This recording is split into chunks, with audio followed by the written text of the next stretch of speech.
Hello, everybody. Welcome to another episode of Game Wisdom Live. I am Josh Bycer. This is the only show that I am unfortunately the host of on YouTube. We got a great weekly recap of post and game industry related topics for you this week. But this time we actually have a guest. He is my contributor to Game Wisdom, and I guess today he's been promoted to co-host. Please welcome to Game Wisdom Live, James Ellerby. Hey guys, I finally got that upgrade I was looking for. It's great to have you on, James. I know it's been busy trying to get you on for the podcast. It can always happen at very weird times during the day. Yeah, life doesn't really like to work with me every now and then. Mm-hmm. Don't I know it? I don't know if you're watching this live on YouTube, but you can actually see me I guess, in person now, including my very expensive sign that we made up for a Game Wisdom Live. Yeah. So, since this is your first time on, this is essentially a recap show. We'll be talking about a bunch of industry topics that I've talked about on Game Wisdom, as well as just filling in the fans on what's been going on around here. So, to get things rolling, in terms of actual viewership, we are now at, as the time of this stream, 661 subscribers on YouTube. Yeah. So guys, thank you so much for subscribing here and following us on YouTube. I also broke, I think, 660 followers on Twitter this week as well. So again, thank you so much for enjoying the content here, and I hope you continue to enjoy it. In terms of Patreon updates, sadly there hasn't been any new people donating. I've recently added in some new goals and rewards, as well as some early bird discounts for people to enjoy. So be sure to check that out and help support the site, help keep us going, and get yourself a little something in return. So to, I guess, start with then, for you, James, how is everything going? A lot better. Got some bills paid off, making some progress. So yeah, things are going a lot better actually. It's good to hear. Yeah. So, we have several topics this week to talk about, including one that just broke pretty much late last night, and that is the Steam review policy change. But we'll be coming back to that in a few minutes. So, I started the week with something a little lighthearted. I made a very dark or more of a depressing critical thought over the weekend, talking about reviewing games and the challenges thereof. So I wanted to do something light to start the week, and that was talking about the Sega Dreamcast. It was the 17th anniversary of the system this year. Oh, and wow, 17 already. My God, I feel old once again. And so I decided to take a look back at a few of my favorite games for the Dreamcast. And we talked about this before we started streaming, but you had a chance to play the Dreamcast when you were younger too, right? Oh yeah, I got a chance to play it when I was younger. I didn't, unfortunately, I didn't own one. I wasn't making money at that time, but yeah, I played it on other friends, over at other friends' houses. Yeah. What did you think of the system? Well, it's kind of weird asking me this now because it's been like years. Yeah. Years later. I mean, at my age, I was probably just happy to have an interactive book in my hand. Yeah. So I mean. Now, in comparison to some of the other systems, it was definitely more futuristic, but definitely more futuristic because I was so used to cartridges at the time. So I felt like playing more like a computer, considering the fact that I had to put a disc in. So.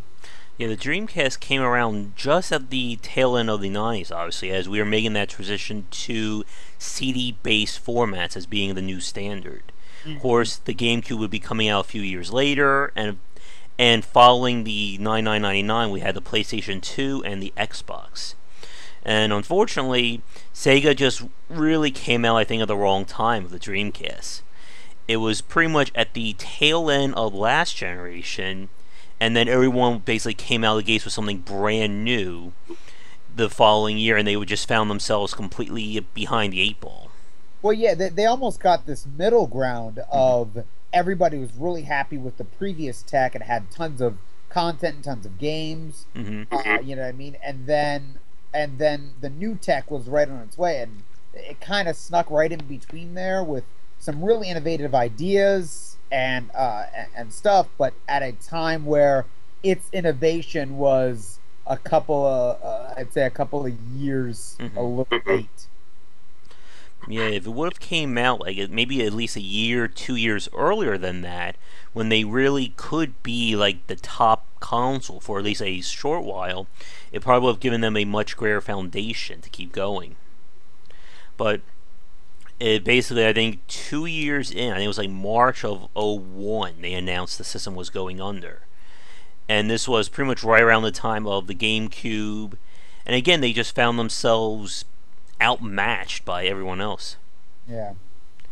I guess for me, some of my favorite games that I talked about in the post were like Sonic Adventure. Toy Commander was one of my favorites. And I was surprised when I made a post about that. When I cross posted to other sites, that a lot of people remembered that game finally. I thought that was a very niche game for the time, but apparently it did have its fans. Yeah, I've never played or even heard of Toy Commander, but I know the Soul Calibur series was Hmm. that was the a really it was beautiful on that system, and it was also responsible for Hmm. Shenmue, right? Yep. That's yeah. So like I mean, and Shenmue has this like cult following, Hmm. especially among like millennials. I use that phrase, that term, millennials. But definitely, you say the name Shenmue, Hmm. and you're gonna get a lot of old school over at a friend's house. Talking about how great that game was. So. Hmm. And it's going to be interesting to see what this is going to mean for Shenmue 3, which obviously had a very, very successful Kickstarter earlier in 2016. And a friend of mine, Nathan, was asking me about this the other day, what my thoughts on it. And I'm kind of I'm optimistic, but I'm not, salivating over the game. I think it's going to be another one of those games that's either going to make or break sort of the Kickstarter phenomenon, just like Broken Age and even something like Planetary Annihilation. Well, but a little bit better than Broken Age. At least Shenmue has a lineage Hmm. to really play off of. And I think that's going to also help propel it forward. Like you're gonna get, like I said, it does have a cult. The Shenmue name does have a cult following of Hmm. fans of the game series, and the very fact that they're kind of trying to revitalize it. I don't know if they're revitalizing the series, but at least popping out that old one. I mean, think about what happened when Fallout 3 came out.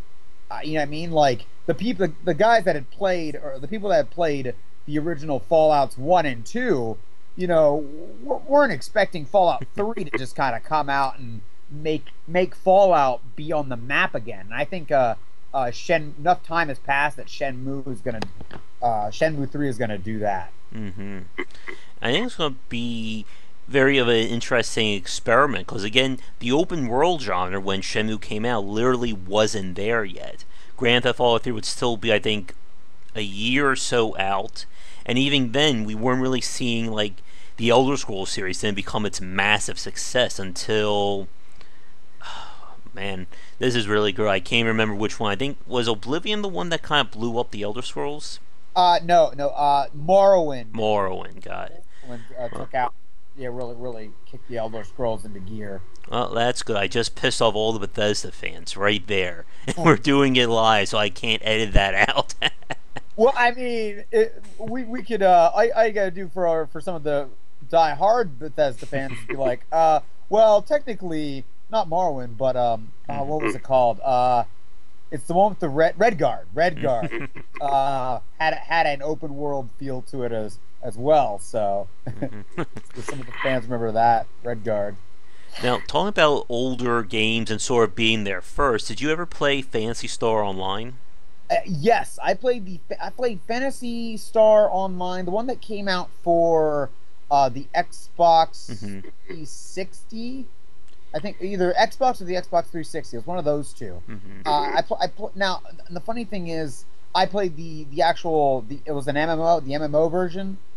I Hmm. didn't actually get a chance to play. I never actually played the straight up RPGs though, but I had heard of them, and a lot of friends that had, around me had played them though. So Yeah, I remember. I think Phantasy Star Online may have been like my first real MMO experience. Uh-huh. Because, oh my god, I remember dial-up modem connections. The nightmare that all you young kids out there never have to experience ever again. But the 90s were a dark age for the internet. And Phantasy Star Online, I think, was my first. I think my second real MMO was the game Shattered Galaxy, which I'm pretty sure most people watching probably did not play or may not even heard of that game.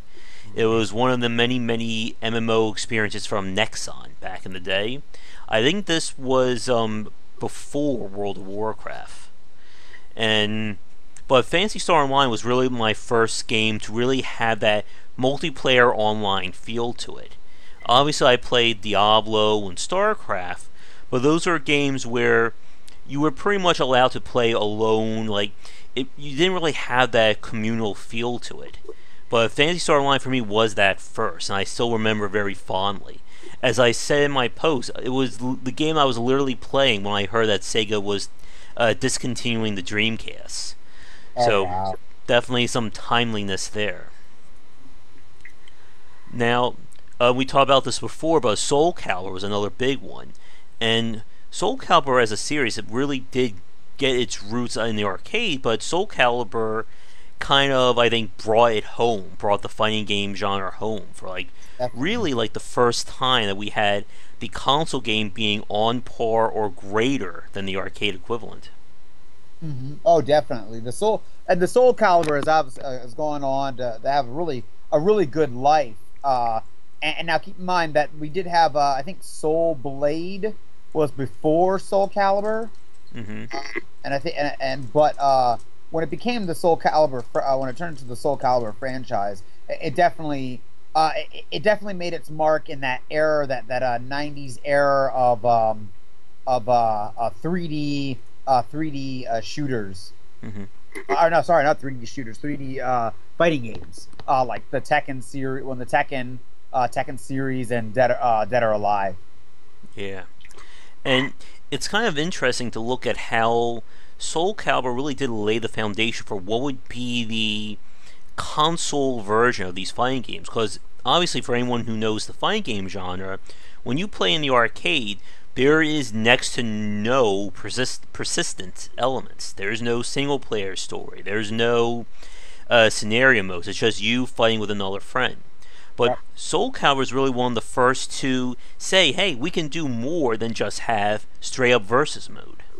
Yeah, definitely. That they reached outside of the box for Soul Calibur, and I think it really. I mean, time has shown that served them very well. And if anything, you can say that having a little bit of a story mode to it has become a staple of the genre. Hmm. At least having some sort of story or single player campaign has become almost standard nowadays for fighting games in general. Yep. And I mean, we talked about this earlier, but like Mortal Kombat, Injustice, even stuff Uh, like Even Street Fighter's kind yeah. of taken some kickbacks from that. I mean, Smash Brothers is even more interesting. They have, I remember, I think it was the GameCube one that no, I'm sorry, the Wii, I think, had like the super insane story that they were trying to make Yeah.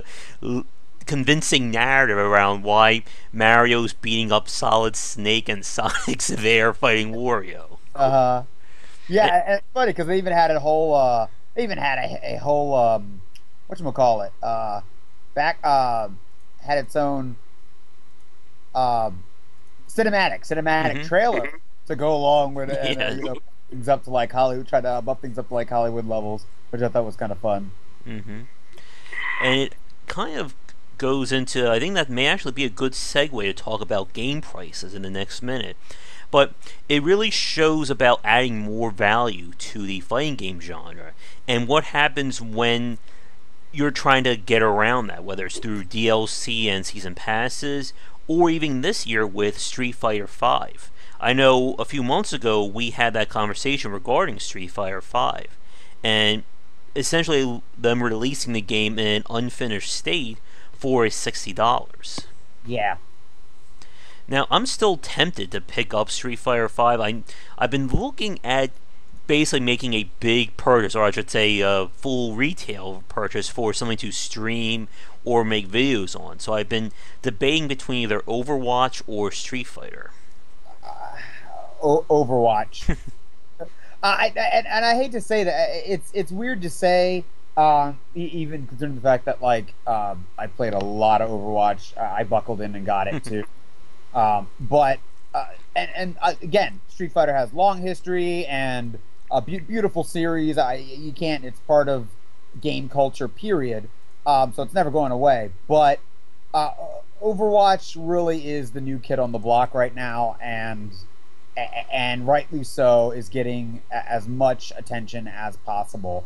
And while Street Fighter, again, it has the legacy, but Street Fighter also has become almost fallen into this little niche of the gaming community where it's like, all right, you're not really talking about Street Fighter. You're not seeing a lot of Street Fighter cash. You're gonna see a lot of Street Fighter either pro tournaments or people that are training for pro tournaments or giving advice on how to be pro tournament. You know what I mean? Mm-hmm. Yeah, and again, I think a lot of that came down to just the lack of a strong foundation when Street Fighter V was released. For those of you who don't remember, when the game came out, it had no story mode. There were characters missing or those that were planned, and again, they were selling it for $60. Yeah, and I think finished game. Mm-hmm. Well, I see they're running a sale on the Origins edition of Overwatch today. Oh, that's good. That's really telling right there. and that's what that's baiting. Yeah. It's baiting.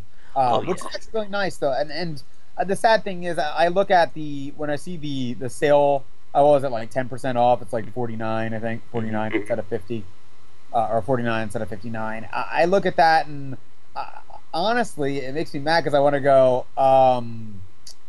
Well, maybe that's the price that you should have had it for. On the, I still don't understand the differences between why they made the console price higher than the PC price. I think it should have been just a flat price all around. You're getting the same content. It's not like the PC are getting super modding abilities, and heck, if the PCs are getting super modding abilities, you think they'd make them pay more for that? But yeah, it's one of those very sticky issues. There you go. It partly leads into talking about the other big topic this week, and that is the problem with game pricing. There really aren't any quote-unquote standards for what makes up the value of a video game. And as I said in my post, it can lead to very annoyed consumers, and it also leads to that perception of what exactly makes your game worth this amount of money. And I think that kind of example is a good one with Overwatch, and the fact that it is more on the console than it is on the PC. Now, with the PC version, I think part of that has been digital distribution, and how some companies do try to warrant that, but it still raises questions. Why are some PC games $60 if all I'm doing is buying it on Steam? Yeah, and that again, it doesn't seem consistent, which is part of the problem too, and I think that's also where a lot of the anger comes from. I know personally, it's okay, so I can understand. I guess I'm paying an extra $15-$20 for the hard copy. Is that what I'm paying for? But that's not even the case either, because PlayStation has also has digital copies as well. So I can just buy it off the PlayStation Store and never have a physical copy in my hand. So why that doesn't answer the question then? Yeah, and it becomes hard to justify these days with the rise of the indie market. I mean, I can play amazing games for $20 or less. Yes. Why should I spend $50 on your game? Yeah, you can play amazing games for $10 or less anymore with the budding indie market. Exactly, and that's another thing when you get into. And I've said this for a while now. I'm gonna sound like a broken record. I don't care. Why are we giving Blizzard a free pass to let them set that price when we really wouldn't do that for any other game? I think there have been more people on fire had it been any other company. Yeah. other than Blizzard. And I think we're paying. I feel like I went to the store, and instead of the dollar toilet paper, I have to spend $3 on toilet paper because it's a Downy brand. Yep, I think that right there is the perfect analogy. There are some companies that essentially have become their own brand. In my post, I talk about, like, if you go to a Wegmans or a Whole Foods, Yeah. you're going to pay higher than if you go to a ShopRite or an Acme. And I may just that may be the East Coasters example. So anyone watching this on the West Coast, you can insert your own supermarkets in there. Yeah, insert supermarket here, please. But yeah, you're right. Blizzard, as I said in the Critical Thought Supplemental, they are not a quote unquote original company. They don't make 100% original games. Instead, they are one of the best refiners in the game industry. They will take an idea or a genre and they will figure out the absolute best way to build that up. They'll take out what doesn't work. Yeah. And as you were just saying, James, it's like going to the store and you're spending that extra for the brand name, and it's supposed to be the superior product. And the quote unquote Blizzard brand has become such a key staple of that company. Yeah. As I said, you can play other CCG games or other other team-based first-person shooters or strategy games, but you can't play another Hearthstone or another Overwatch. Yep.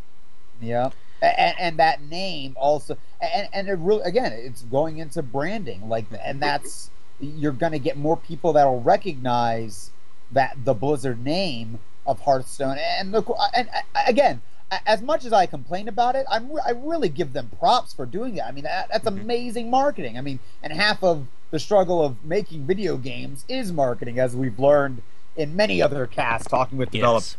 And when you get a product that people can recognize from 50 feet away and are already drooling over, and it's completely new to your genre. Like I said, the Blizzard has never touched the first-person shooter market. And here they are, like, making record numbers and creating the Overwatch phenomenon. So, like, no, definitely props to them. But I think one of what we're trying to say is that for the people who are buying games, just know what you're getting. Just know what you're getting, and know that you are paying for the brand.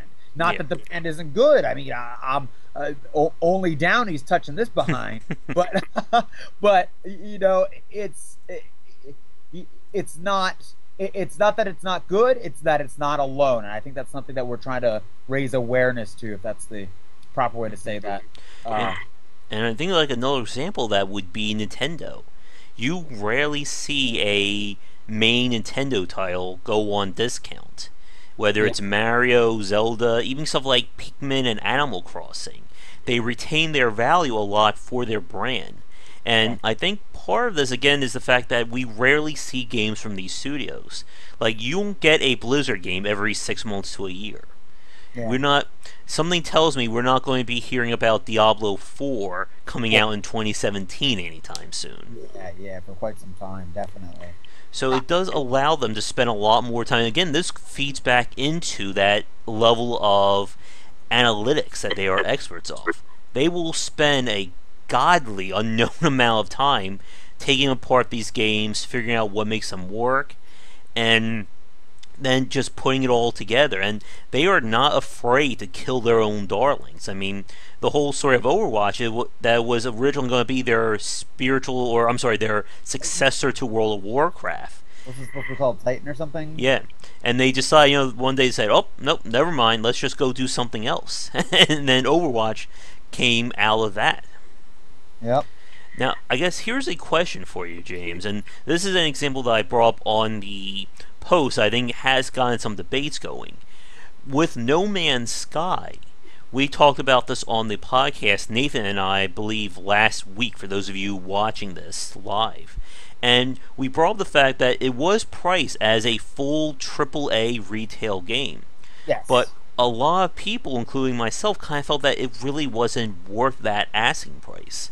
So, for you, James, again, as someone who's looking at these games as on the consumer side and looking at No Man's Sky itself, do you think that game warranted the $60 price tag? Yes, yes, I do. Okay. And here's why. If NASA spends a bunch of money trying to get to Mars and only makes it to the moon, yes, it's a disappointment, but you're not going to ask about the price, are you? Mm-hmm. You're going to just go, "Oh man, we tried to get to Mars, but we only got to the moon." You're not asking your money back because it was over ambitious, Mm-hmm. and that's how it is for No Man's Sky. No Man's Sky was way too over ambitious. Mm-hmm. They made a huge stink for something that they couldn't fully deliver on. But I definitely and this has happened because of working with Game Wisdom and talking with a lot of these developers. Now, I cannot fault No Man's Sky for putting in tons of work, trying to get everybody on board, which they did, and then failing.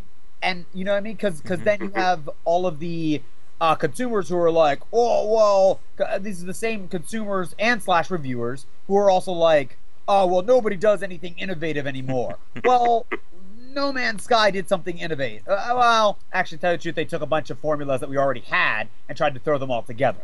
So, I mean, if you want to call that innovative, then that's a sticky definition. But still, I'm not going to fault them for trying.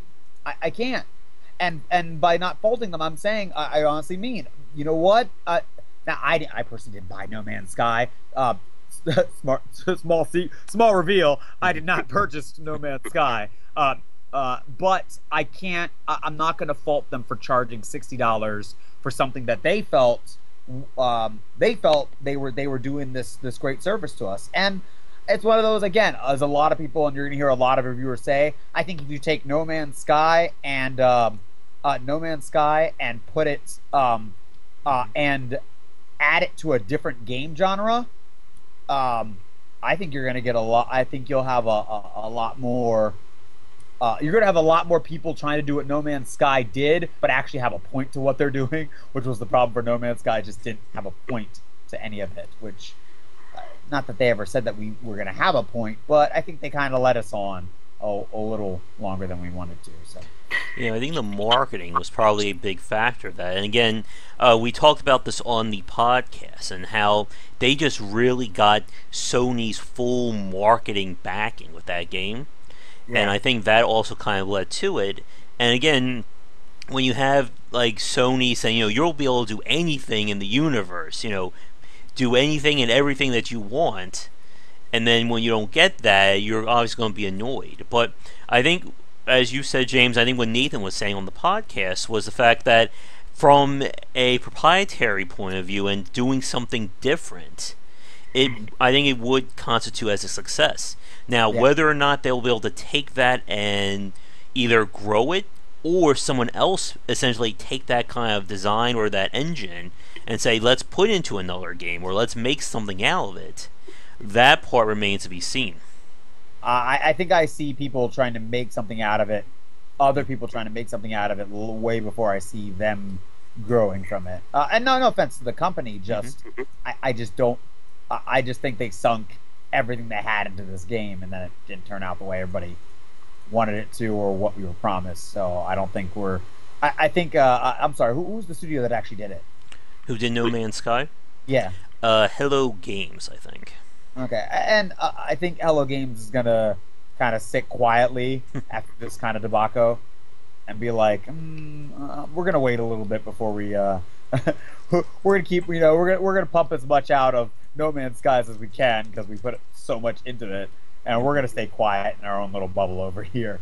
It's one of those like if you didn't hear anything from Janet Jackson when you had the nip slit, so for a while, you're just gonna take they're gonna take their lickings, but I think somebody else is gonna pick up the pieces, and they're great pieces.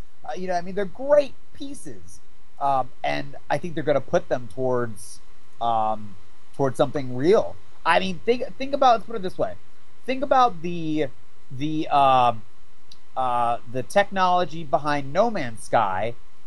Imagine if they had put that onto a game like what's Mass Effect. If Mass Effect had the technology that No Man's Sky was dealing with, like, just imagine that. Like, you'd have an MMO that just wouldn't end. You know what I mean? Like, you add all the stuff from Mass Effect, but with No Man's Sky's technology, you would have a never-ending MMO. You'd have this vast world of infinite possibilities. You throw together a storyline that, I mean, keep in mind, this is all like speculation, and I am not saying that they're going to do this, not in no way, shape, or form. But you know, can you imagine like what those two could accomplish you know, all those things together? Yep, it's definitely the foundation or that engine. It's going to be really powerful to see what it can do, but it's always one of the challenges between the game development between an indie and a AAA developer regarding like refinement versus uniqueness. Something that's going to make use of No Man's Sky to its fullest is not going to be the first game. No Man's Sky 1, there was very little doubt that was going to be the be-all ultimate vision, because very few developers can experiment and build something new while designing their engine at the same time. And I spoke with Adrian from Abbey Games about this, with Renowned Explorers. He basically said it was a living hell making that game over 1 year, because they were just trying to get everything to work at the same time. Yeah. And where we see refinement, why AAA games have worked so well, is that they're able to elevate these things. It goes back to what we were just saying with Overwatch. If there wasn't a Team Fortress, do you think we would have an Overwatch? I don't think so. Same way as if League of Legends didn't light things up, we wouldn't have Heroes of the Storm or CCG with Hearthstone.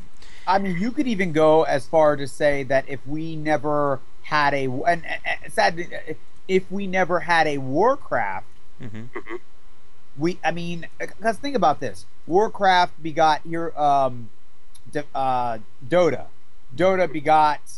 Now I'm talking like the Bible here, but Dota begot League of Legends.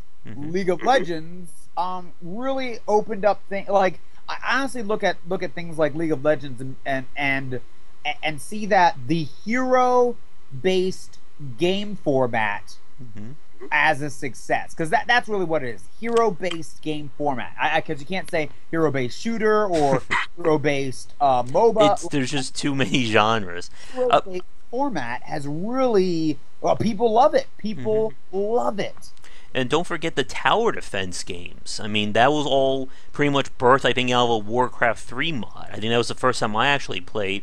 Or actually, I think maybe StarCraft had tower defense modes. But again, all these things came from somewhere else. Yes. And we see this with some of the best games on the market.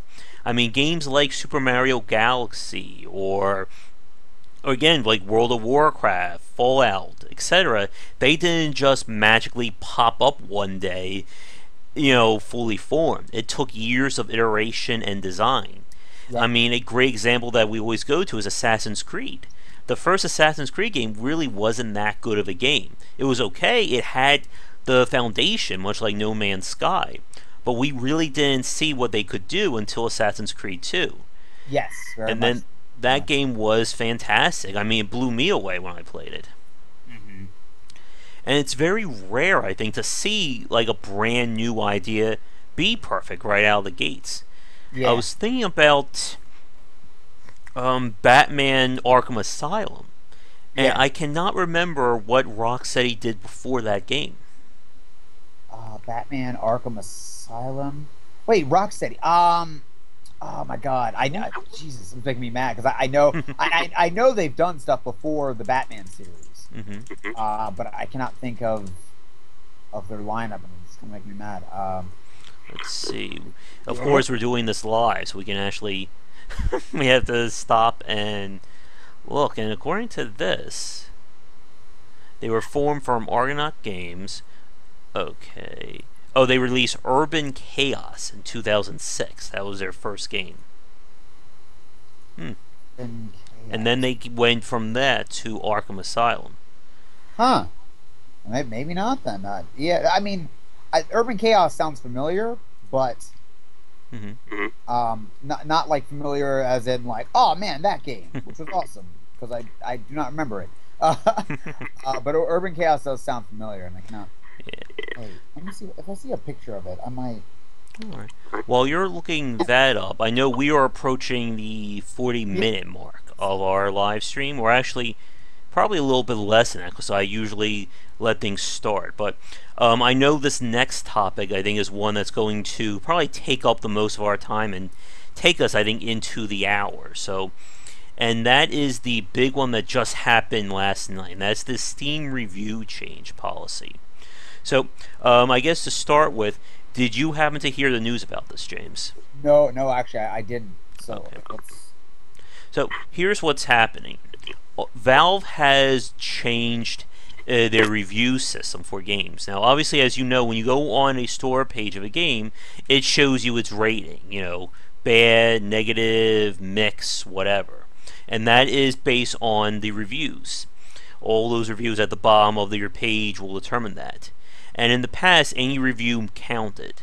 So whether you bought the game on Steam, Humble Bundle, if you're a reviewer who got a press copy, anything like that would count towards that average.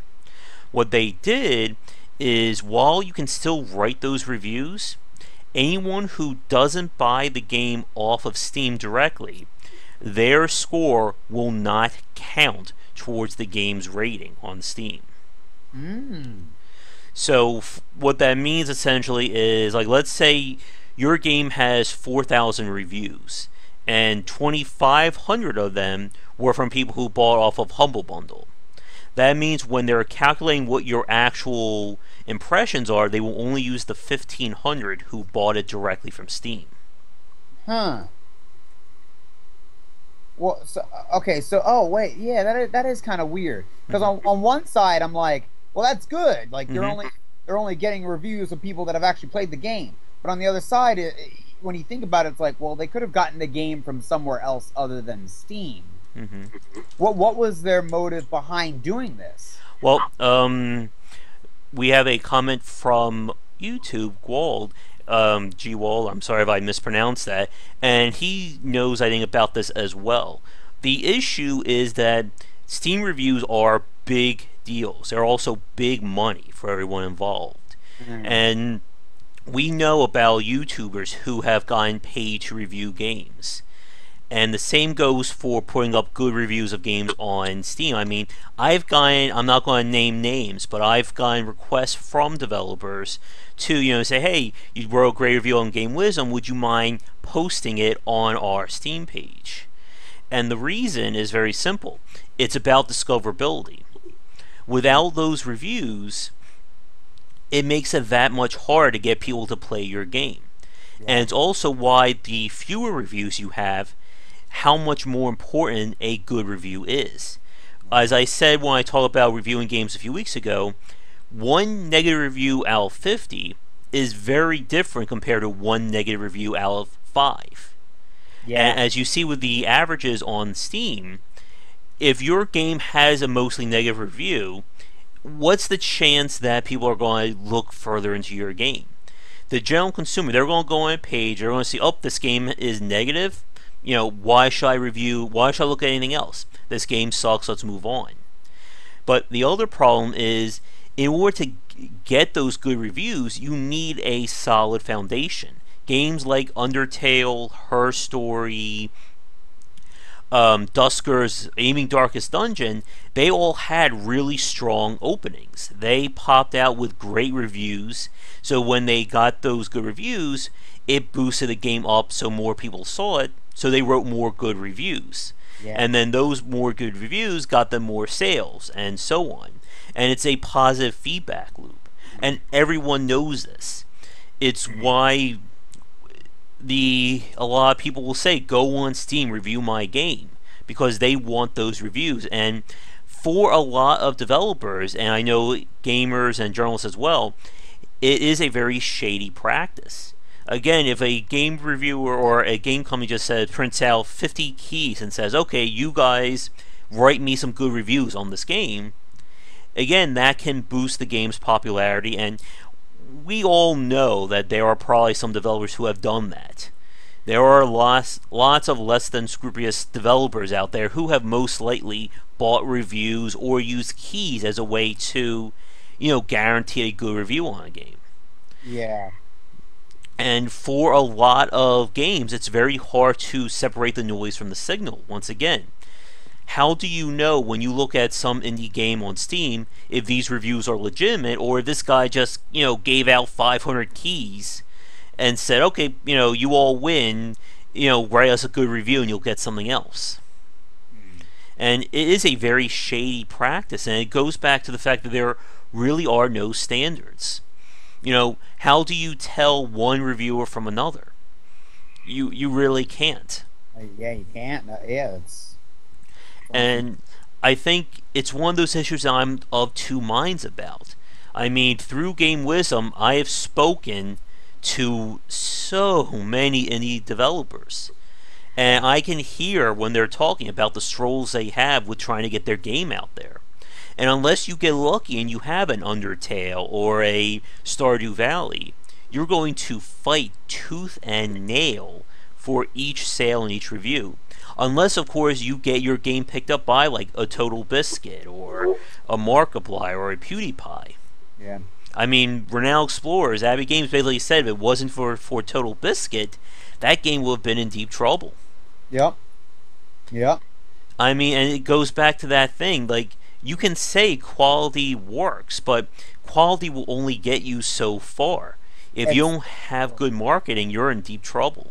Exposure is almost just as is almost even more important than quality. Where, I mean, heck, even if you have somebody who has a bad game, like, you could literally get by. It's like a bad movie. You can have a really bad movie, but if everybody's talking about your bad movie, then you've succeeded. You still succeed because people are gonna go watch this bad movie to see how bad it is. Superman. I can do a few more coughing there too. Yeah. But yeah, and that is the point. There is that fine line between the old expression, no, what was it? No, bad press. There's no bad press. There we go. This thing is bad press. Yeah. And the same goes with games. As long as people are talking about your game, it's out there. I mean, you sat in when we talked with Hugh Mahan, I think, from Brigador. Yep. And how the game just struggled with getting people to look at it. And as I said, with most consumer products, the cream will rise to the top most of the time. A game, as we said, when Blizzard makes a game, 9 times out of 10, it's going to be a massive success. Because, Same thing with, like when we see a game like Darkest Dungeon or Undertale. But even great games can have trouble, as we've seen with a lot of indie titles.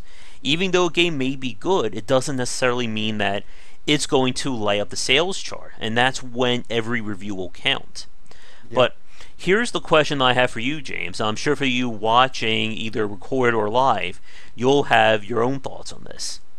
Do you think that this does more good than harm, or harm than good, with them cleaning up the Steam reviews like this? I think you're going to get a lot of backlash from some of the indie developers, but it's one of those.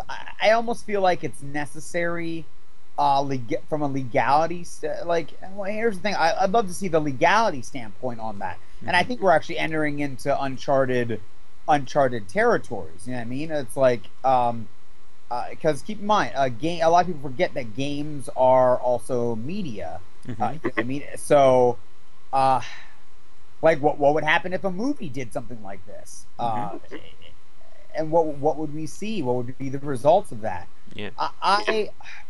From personally, it's weird because, like, I'm almost split on this because, again, and I have you to blame for that. I've got a chance to talk, because when you meet the developers and you talk to these people who really want to make these games, and they need that extra. Sometimes you need that extra cushion of those a couple of positive reviews, just so that your game survives for longer than like a month.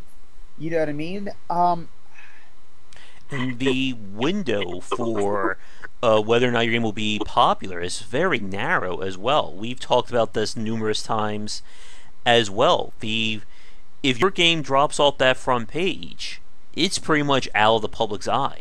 At Yep. that point, you have to rely on word of mouth and reviews for people to get it. And it's why that classic expression, the rich get richer, apply here. You know, a game like Counter-Strike or Overwatch or even something like Clash of Clans, they're Yeah. not leaving the top of the best sellers list anytime soon. Yeah. They have essentially solidified themselves with their clout and their marketing bucks. Yeah. So what's the chance that your 5-man game is going to upset Overwatch?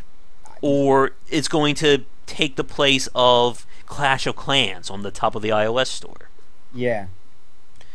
And then those companies and those games, they can leverage that for even more clout. I mean, again, with Blizzard, they can, anytime Blizzard announces something, you know people are going to talk about it. Yep. They just have to say, oh, we're thinking about making a platformer. And you know every news site in the world is going to post that. Blizzard thinking about doing a platformer. Is Blizzard's next game a platformer? It's same thing with Nintendo. Shigeru Miyamoto just has to say something, and 20 sites will copy and paste it. Yeah. But for an indie game, however, like when I talk with BitShifter, Plastic Games, or even Abbey Games, like if their game doesn't, start lighting people up and getting them interested, it's going to be so much harder for them to get noticed.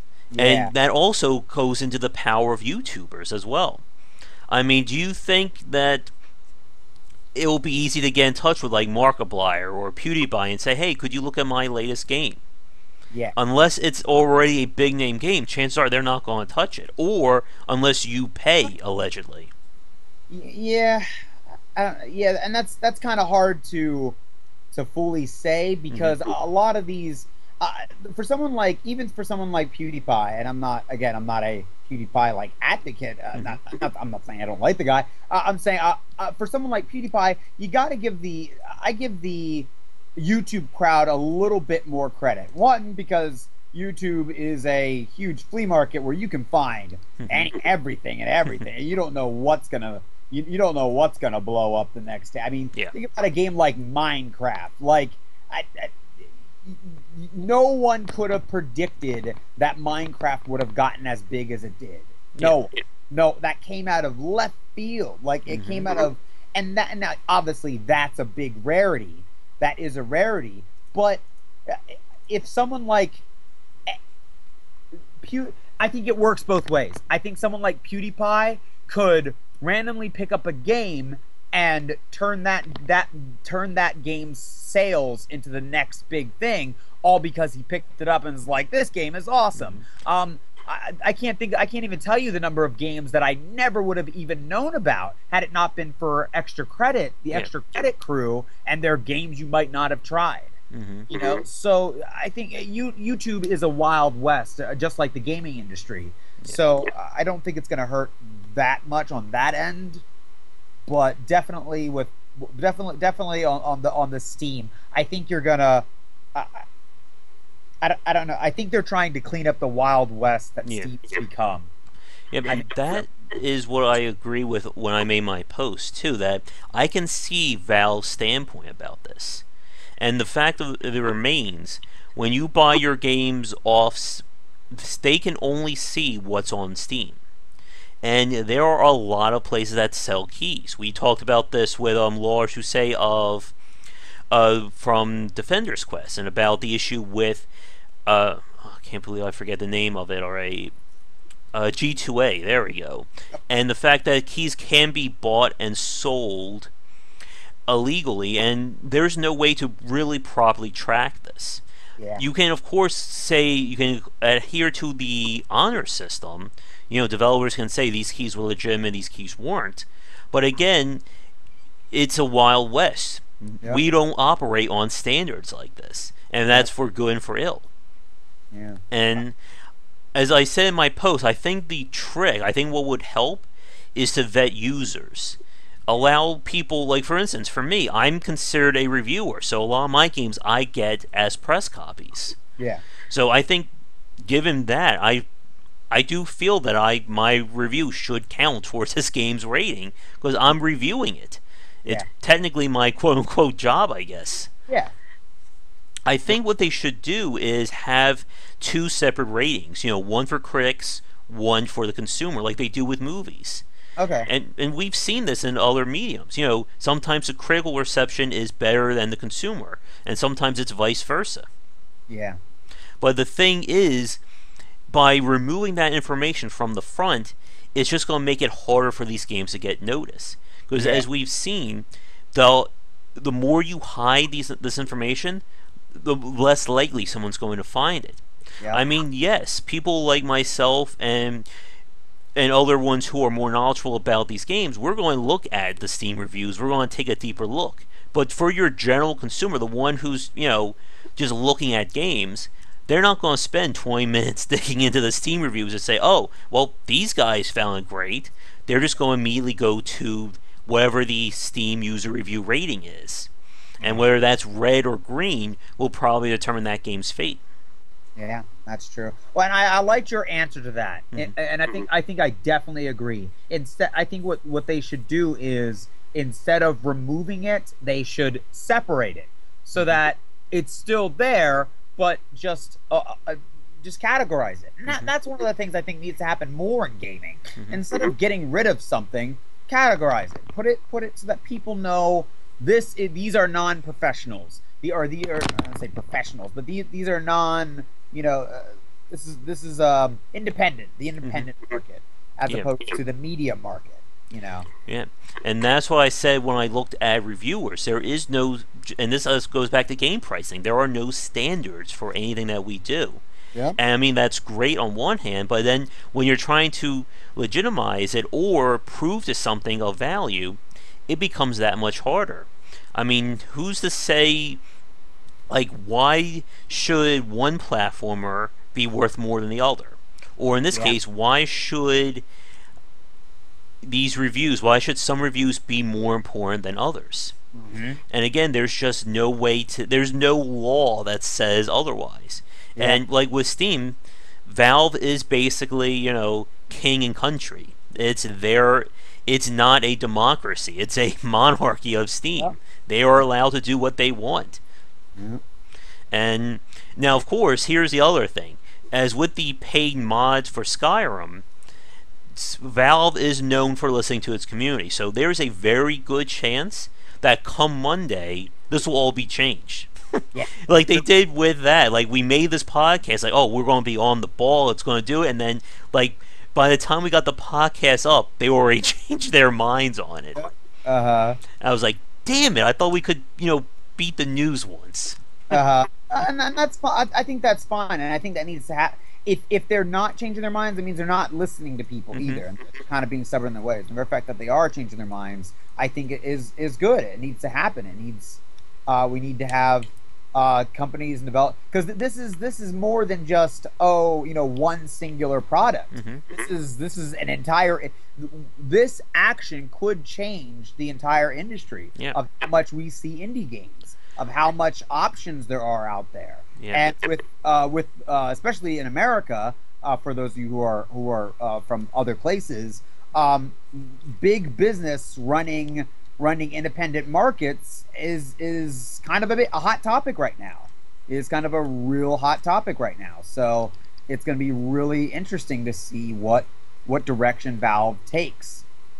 Yep, and unfortunately, none of us are flies on the wall there. So we will just have to wait and see.